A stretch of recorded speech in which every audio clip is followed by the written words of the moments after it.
Some county commissioners are closely watching this coroner's inquest. They'd like to better understand how the process works and also consider whether changes are needed.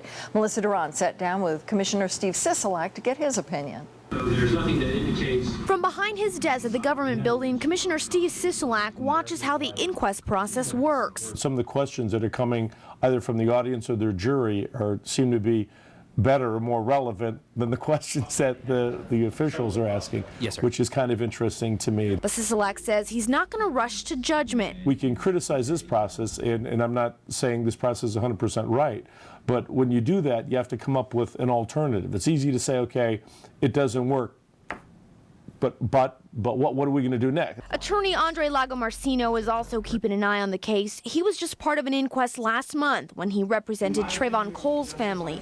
The officer in that shooting was justified. It's just a separate proceeding designed to make the police look good and the victim look bad. He says due to juror instructions, coming back with a verdict of criminal is impossible.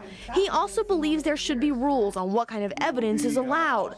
Lagomarsino says he'd be willing to share his opinions with commissioners. They're trying to really pull out everything in his background, things that would normally never come into evidence in a criminal court or a civil court are being brought in here. The defense attorney is not allowed to object. But it's up to county leaders to decide if change is needed. I'm willing to think about making an agenda item. I'd certainly be happy to discuss the process. I don't know if there needs to be a change, but I think that it's something I want to withhold judgment on. Melissa Tehran, 8 News Now. On the aisle, then he stopped. Sisolak says he's already getting feedback from constituents about the inquest process. So far, he says opinions are split. Some think it reveals the truth, others think it's one-sided. The inquest resumes tomorrow morning at 8 a.m., and you can watch it live on our cable channel 128 and also on our website, 8newsnow.com.